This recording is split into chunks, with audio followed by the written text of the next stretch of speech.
Hello guys, turabashuje mu izina rya Yesu, aho muherereye hose mu bice bugiye butandukanye. So uyu ni wa mwanya wacu tuza dufata wo kwiga gucuranga nk'uko bisanzwe. Aya ni amagambo duhora tuvuga kuri Rwamika TV. Je muvugana nitwa Mbangutse, nizisanzwe wigishiriza kuri channel Rwamika TV, cyane ko haza n'abandi batumirwa bagiye batandukanye. Hanyuma rero muraza kwihangana, ubu ngubu ni njewe uri murigisha, ni njewe uri muri kamera, ibintu byagoranye, cameraman yantengushe saa twari twavuganiyeho yantengushe, kandi ndavuze ngo reka nihangane ngerageze uko nshoboje. Ukuboko kumwe kurafata kamera, ukundi kwigisha, kandi ibintu biragenda neza kandi murabifata. So inshuti zanjye ndabashuhuje, kanshimira umuntu wese waba warakoze subscribe. Imana yo mu ijuru imuheze umugisha, n'ukuri imwongerere imbaraga kandi imwongerere no kumenya. Umunyamuryango wese wa Rwamika TV aho uri hose, wumve ko ngushimiye by'umwihariko, ndabashimiye n'ukuri bakunzi banjye. Hanyuma undi muntu wese waba utarakora subscribe kuri channel Rwamika TV, ndakwinginze, iyi ni channel Rwamika TV, caho amasomo ajyanye no kwiga gucuranga utuntu twiza tugiye dutandukanye two muri style kinyamurenge, amasebeni, imikunga. So iyi ni piano 750. Nyabona hari abantu bajya bambwira ngo ntabwo bazi kwisetinga, ariko kubera ko ninjye ukuboko kumwe gufashe kamera, ukundi kurimo kuragira kurigisha. Ariko kandi mu by'ukuri, niba reka nshisha agatangazo, niba uri umukunzi wa Rwamika TV wo kuri channel Rwamika TV, ukaba wumva hari umumaro yakugiriye, hari icyo yagufashije, reka nkubwire iki kintu nshuti yanjye. Muri iyi minsi nciye mu bintu bitoroshe, ndwanye urugamba rutoroshe, urabizi ibibazo by'iduniya hano.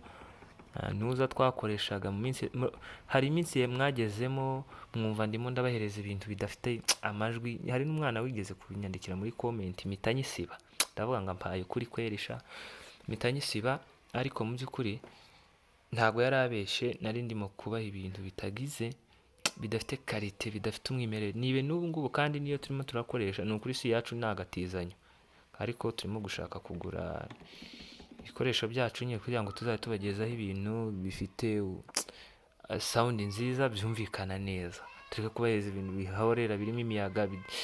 Yarambwiye ngo amajwi nta mwimerere. Nyine twakoreshaga agatelefone kabi kamwe kameze gutse k'agatekino, kubera kubura uko tugira. Sibyo, murabizi ibibazo by'iduniya, namwe muri mu isi murabizi. Ariko guys, niba ukunda Mbangutse cyangwa se ukunda channel Rwamika TV, hari icyo yakumariye, ngiye gutanga nomero, mutange inkunga, munshigikire, mutange inkunga kugira ngo ngure icyo gikoresho nzaze mbagezaho ibintu bizima, gikamera neza, kigakurura amajwi meza, akumvikana neza. Nomero yanjye ngiye kuyibahereza, umuntu wumva afite umutima wo kumfasha, niba munkunda koko. Kandi inshuti ngoga uzuyibonera mu tuntu nk'utu ngutu, sibyo? Niba hari ikintu channel Rwamika TV yaba yaragufashije wowe uyikurikiranye, reka ngo sawa aka kantu, nshigikira pe uko ushobojwe. nta ntuza dushyizeho runaka, uko uri bushobozwe umpamagare kuri telefone, untera inkunga uko ushobojwe. Nomero yanjye ni 079 23 77 052, 079 23 77 052. Guys, niba uri umukunzi wa Rwamika TV cyangwa se unkunda ngiye nkanjye Mbangutse, bitewe n'iyo situation ubu ngubu niyo dukoresha rwose, ntabwo ari yacu, niyo tuba twatiriye kugira ngo ibintu bigende neza. Namwe murabizi amajwi y'ubushize ntabwo yagenze neza, sibyo? Ntabwo yagendaga neza, byazaga ari ibintu bivuga nabi, birimo imiyaga utamenya. So kandi sinumva ko mubyishimiye. Hanyuma ubwo amazina abaruye kuri iyo nomero ni Betty, nubonaho Betty uzamenye neza, ntabwo ari ku mazina yanjye, ariko nari ntarabona indangamuntu, mitandekeraho ayo ngayo. Betty niwe wantije kugira ngo ngure simukadi, niwe wantize indangamuntu. So rero mwamfasha abavandimwe banjye, ibintu mvugiye hano ntabwo biba byoroshye. So rero mvuze menshi, reka dukomeze twige. Ni njyewe uri muri kamerera, we please ceceka. Njye urimo wikamerera ngiye kubereka aka gasebeni twari turimo turakoresha, twari turimo turiga. Agasebeni keza cyane. Uzafata piano yawe usetingemo stage 1, stage EP kuri light 1, noneho kuri light 2 ushyiremo solid guitar. Solid guitar ngiye ngenda nishyiraho utuntu tw'utumenyetso ukuntu nyine, nk'ubi iri jwi riri kuri light 2 ni solid guitar, ntago ni solid guitar nk'ibisanzwe yawe uzayishyiremo, nurangiza ushiremo agasebeni kawe. Sasa rero twagiye.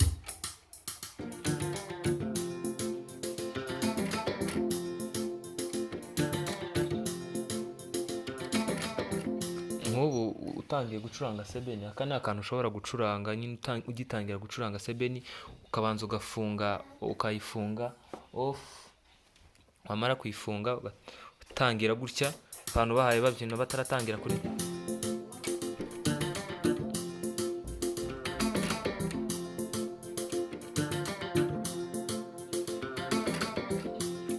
guys, murimo murabyumva ariko cyangwa mutagoma?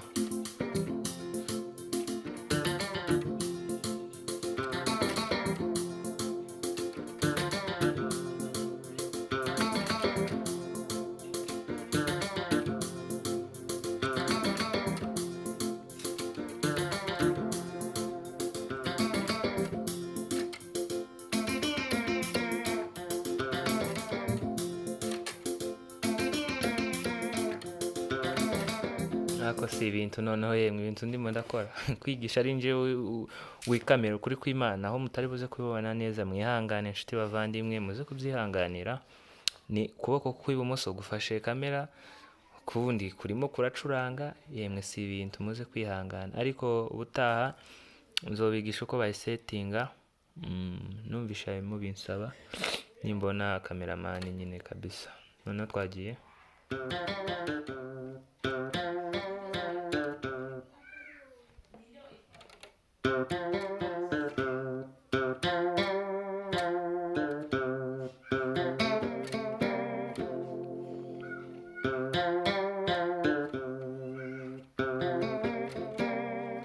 Uku ndimo nderekana formula y'uyu muziki turimo gukora, ndimo nderekana formula. Noneho numara kuyifata uzashiramo akabiti kawe bitewe n'ubushobozi ufite muri speed wa applique. Noneho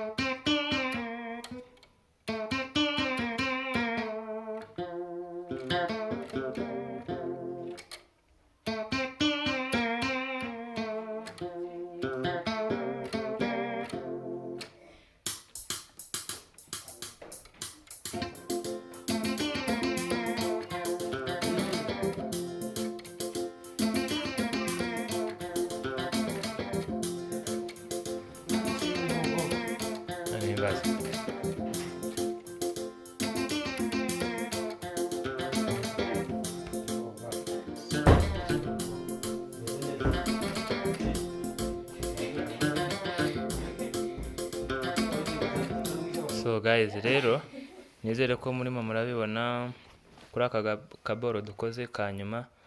Ndimo ndagira urutoki gutya, nyine wowe uzashiramo tempo kuri tempo yawe, bizaterwa na speed ufite mu ntoki. Ariko reka nerekane formula wowe uzashyiremo beat. Ndimo ndagira gutya,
guys, kadusoreza aha ngaha rero, aho mutazabibona neza muzambwire nsubiremo. Ndabakunda cyane, yari Mbangutse. Niba utarakora subscribe kuri Rwamika TV, kora subscribe kugira ngo amasomo tuzajya dukora akugereho uri uwa mbere. Kandi nawe wayikoze turagushimiye by'umwihariko. Imana mu ijuru iguheze umugisha.